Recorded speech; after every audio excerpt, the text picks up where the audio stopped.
Hello, listeners. Hi, my name is Madhavi, and I'm so happy to have you on UppTalk. You have come to the right place if you want to learn about IT and do really cool things with your hands. We are not just another IT company when I say UppTalk. Think of us as your learning partner dedicated to helping you reach your full potential. We have top notch hands on courses to help you build your business, whether you are new to technology or want to move up in your current job. Let's look around this as our first step towards learning. Will you see my screen? Where is? Let me show you an integration which I built.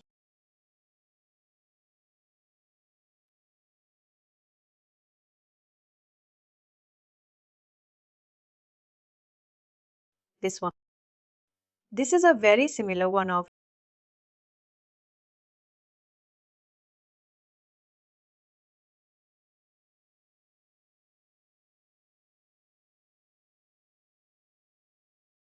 right.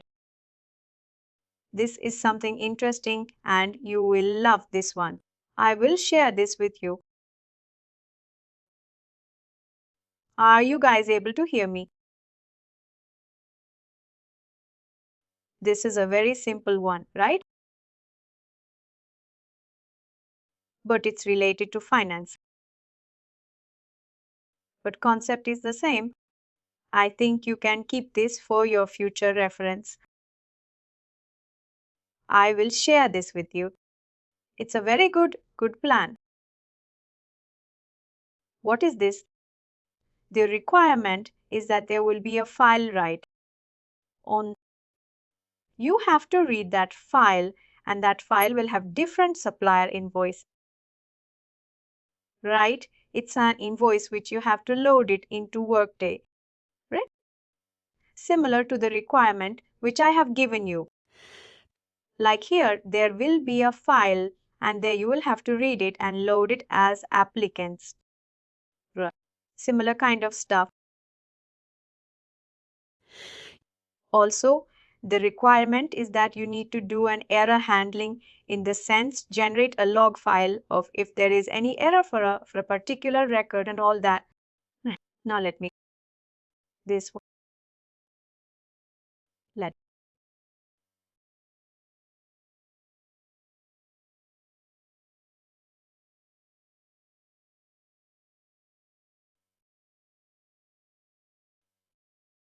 this one is like this. You have supplier ID. You have invoice ID. Then you have supply ID. You have amount. You have amount. You have company. Something like that. And here invoice ID is one. Supply ID is one. Amounted to company is one. And supplier ID is one. An invoice can have multiple lines. Right. Right. A basic concept of an invoice is in financial word supplier invoice. Suppose you are purchasing something from a supplier. Right. For example, say the supplier is Dell. Now you have bought 10 printers, 20 laptops. Right. They will send you an invoice where it will have two lines. First line will be printers, quantity 20, total amount this much. And then second line will be something and all that. It's like that. Right. And then say invoice 2, which is supplier 3 and something like that. Right. When we load into Workday, this is one invoice because the ID is the same. Right. Invoice ID is the same. That means we have to club group it. All the invoice which are of same ID should be one invoice, meaning it will have two lines. If, say, the next one has three lines like this, then it will be an invoice with three lines. This is the concept. Now how we will do it is start here. It has any launch parameter, no services, no launch parameter, nothing. Get even documents. This is again the same component which you just did, right? But then you have document iterator because there can be multiple files on SFTP. Here I have given the variable name as file. In the copy step, I'm just making my message as file. After that init variables, right? This is how I have done here logging.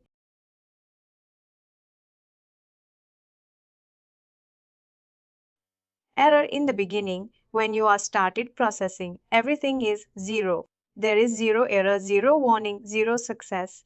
Count is also 0. And p count is just my another variable where everything I am initializing it to 0. I've just created 4 variables, 5 variables to do like this. After that is ML expression, which is a component called validate expression. And you are doing the size greater than 0. That means if there is no file on SFTP, it will give an error. This async has an send error component and it is going to a put integration message. I've just changed the name to handle to give it the name as handle evil. Right. In this, what I'm saying is the way this work is, it executes this. If it is true, then it will go to the next component. If it is false, then this is the error message, meaning this one will become your context.error message. This failure message, you're overriding it. And here is this, whatever you will give, it will give that. No files retrieved from SFTP. Here, if I write this like context.error message, what it will give.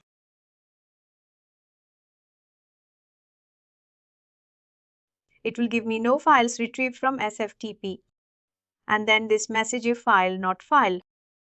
Then after that, if it passes that validation, meaning the file is present, it goes to next, where we are doing CSV to XML conversion.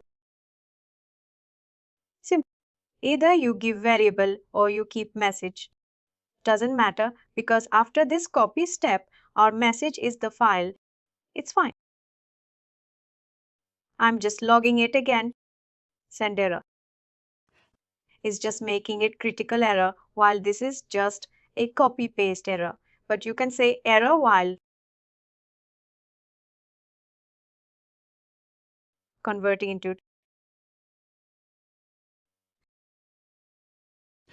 You can say there will be no error here, but just in case if there is an error, you can handle that. Right. These are the errors where right away critical means integration will fail. Right. These are the because say if there is no file, integration should fail. That's what is happening till now.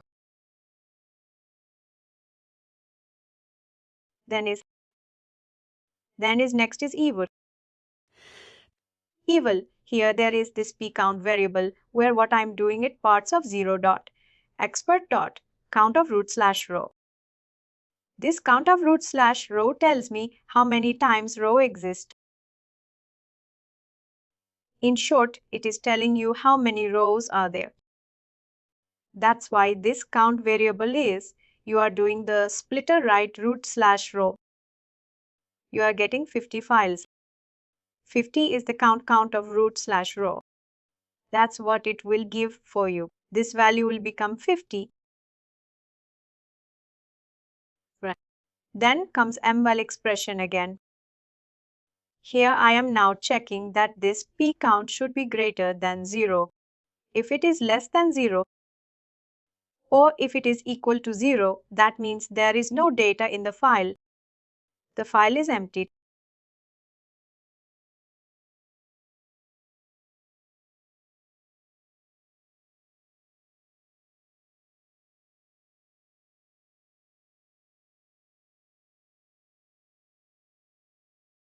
Ideally, it should be critical. Because if it is critical, meaning integration will stop then and there. If it is completed with error, integration will execute that. Right? It will give error, but it will move forward. Similarly, if it is warning, it will give a warning, but it will again process the next steps. Only in critical it will stop. It stops then and there. We'll see that. After that, now it has passed this. That data is there. Now I have SLT. Now this XLT step will work on what? What is the input to this XCacetal? It's the output of the CSV to XML. Right? In your case, Farag, it is that full XL root and multiple rows. You are there, right? This one will come here.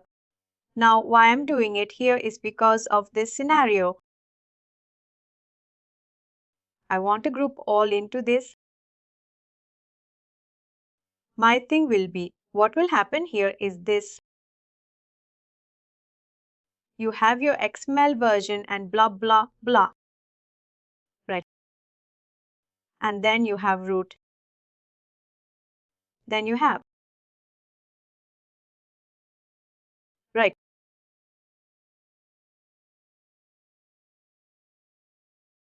Why is it? Row and then in the row you will have multiple. Say I have invoice. Then I have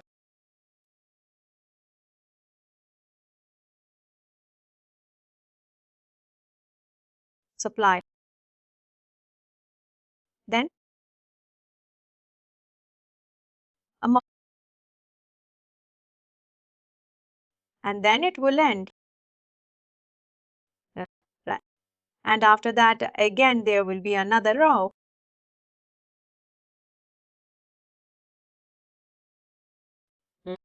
And this one again will have the same supplier. And it will have the same invoice ID, but the amount will be different. There can be multiple rows like this, but what do you want is your output should be that to XML version, root and then row. And in this you can have. I will do it like this. I will make it. I can change it here.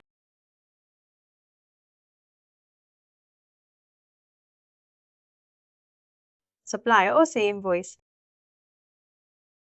In invoice. There will be some header, right? If you see here, supplier is common. That one will be in the header, but amount. Supplier and invoice ID both are common. For one invoice, there will be one ID and one supplier. But since there will be 3 lines, amount can be different. And then there will be other fields which are different, right? I'll now, if you see here,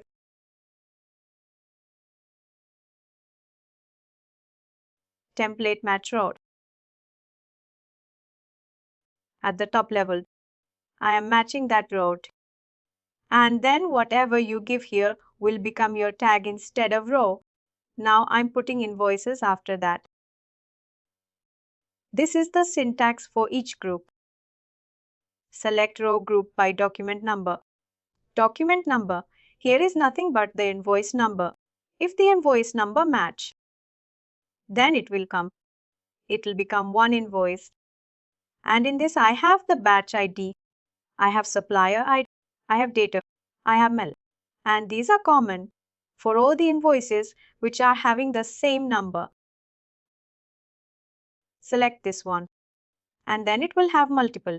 This because now it is saying a loop here for each current group, for each document, for each row which is having this document number. For each other, I have here like cost center, spend category, and the amount. This is a logic.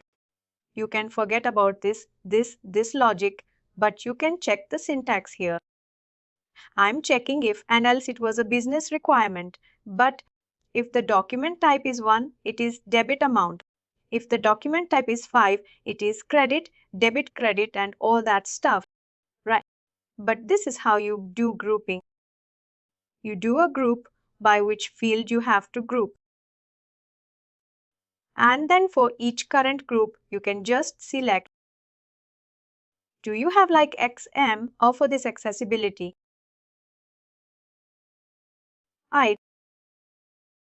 Because my thing here is from this one, but I don't have it. It was very long back.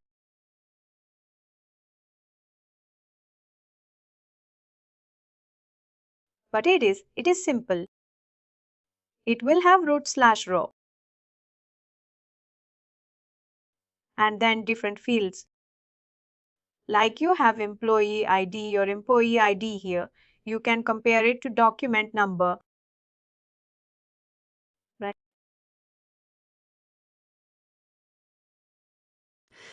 And the other stuff. Say, for example, in your file, there is thing that each employee will not have one row. It can have multiple rows. What you will do is you will group by employee number. And then you're saying your tag will be employee. Instead of this invoice, it will be employee. Then you will have inside this employee ID, first name, last name. Employee ID, first name, last name. And then the things which are repeating, which are like distinguishing between that. Right? If you say you have 3 rows, in those 3 rows there will be key fields. Employee ID is key. First name is key. Last name is key because these 3 will be same. Suppose there are other columns which are like amount or say the payment, the pay, the salary can vary. For example, if you're getting it for a quarter, an employee will have 3 rows for one for March salary, Feb salary, and that one. Those are the 3 things which will be different. What you'll do is for each select employee ID, the top 1 are the fixed values. And in this one, these are the things which are changing. It will have employee and then you can put another like employee lines and inside that you can put your different columns, different tags. That's how it will be. Now what happens is after this XLT, what will happen is suppose before I had 100 rows. Now after this XLT, my 100 rows will get decreased, right? Suppose in your file you have 50 rows now, but say some employees will have 2 rows, some will have 3 rows, right? After this XSLT, because it will group them up, your rows will decrease, right? From 50, it will become might be 30.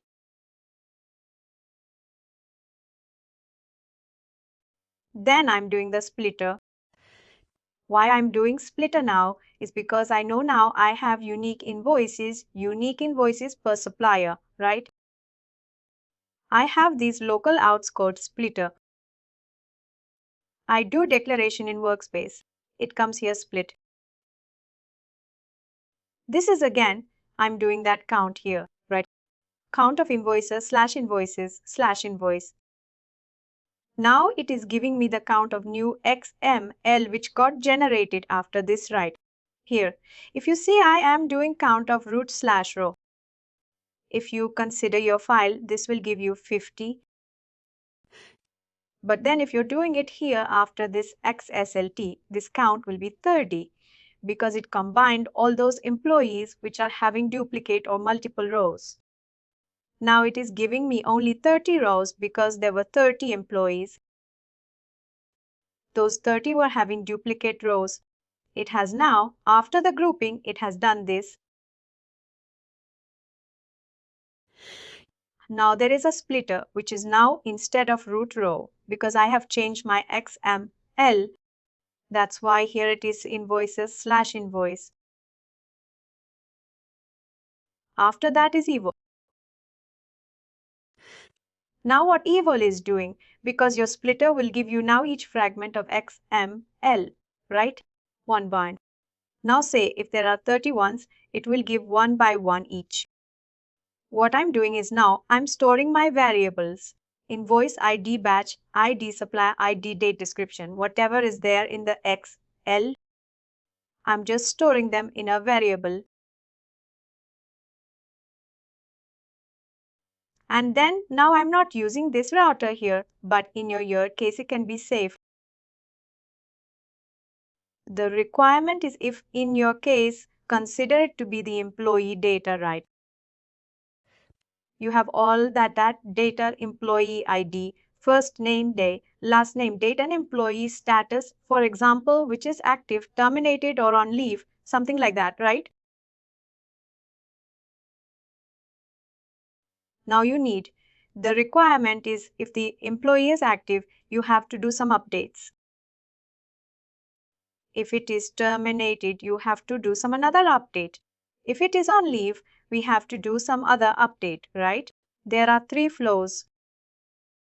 Then in that case, you will use a router and you can have this route as MBL strategy.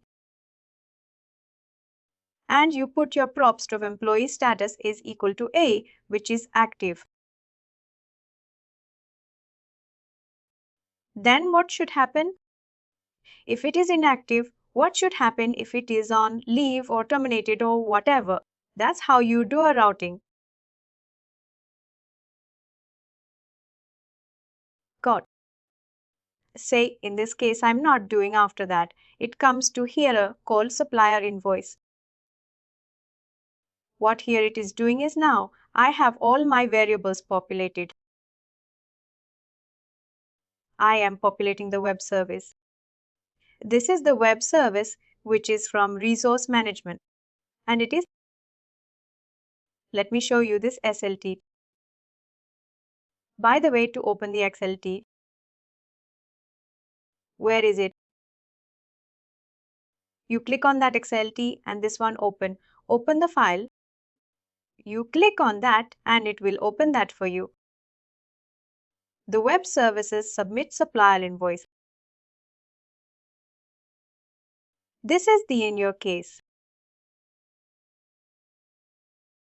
Terminate or like something. Whatever hire, terminate or change something and all that you will use. Now your question should be that we have used write step, right? In write step, you put the web service request and then just update it. The variables they're right. Why do we use SLT here? The reason for that is because in this I needed to do some extra thing.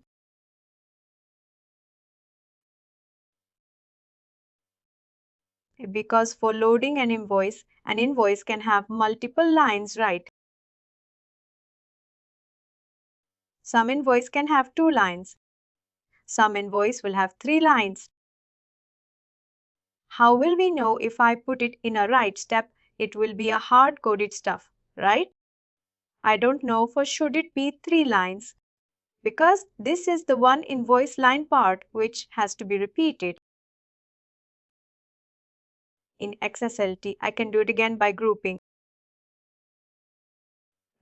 When you have to use this, you can use this as a reference instead of this one. You put your web service, change these tags.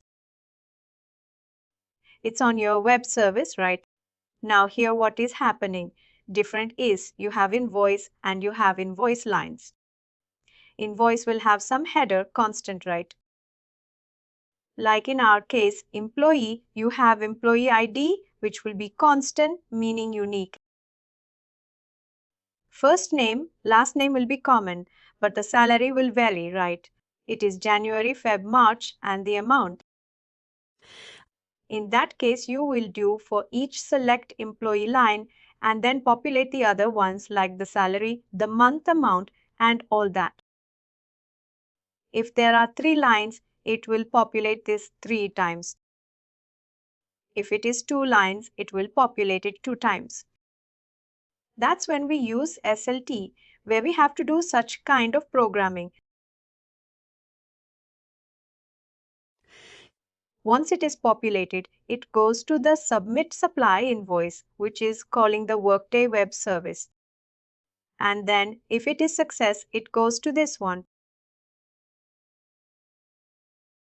If it is failure, meaning say, if there is some error, right? Amount is not there or some validation is failing, and all that case it will come back to this right. It flows back. You know the basic concept. If there is an error, it will start going backwards, right? If there is an error in Submit Supplier Invoice, it will come here. And in this one, in the advanced, if the handle downstream error is true, it will come to Send Error and it will come here. Now here, what I'm doing is in the evil, I am populating the message. And my error, this variable which was initially declared as 0, I am adding 1 to it. Because I know if something has come from send error, that means it's an error. I am increasing the error count by 1. Before this, the error props error was having the value as 0. But if say for some invoice it was an error, it came here, it will become 1. And why it is happening like this is because you have a splitter right. If you have 50 invoices, post will come. It will come here. Come to call supplier invoice. Come here, go. If it is success, it will come here. And then I am doing a success plus 1. Meaning if it comes here, it is success. If it goes back, it is error. By any means, I'm just populating it. And then I told you about the cloud log concept, right? A cloud logger is a component which I have put there. I have given the name as cloud log, right? This is the name. And if you see here also it's this. It's oh sorry. This is the step ID, but cloud log. If you see the variable name here, it is blank, right? Because what it says default value is cloud-log-content. Same is here. Default cloud log here. Also cloud log. Everywhere, wherever it is cloud log. Right. What happens is wherever you use cloud log and you populate this message with some message, it will keep on appending it. Let me stop here. I don't want to overdo this, but till here you're clear, right? That after splitter it is coming. If it is success, our count is getting increased for success. If it is coming back, our error count is getting increased. Please do like, share, and subscribe to our channel. For more information, contact us sales@therightuptalk.com.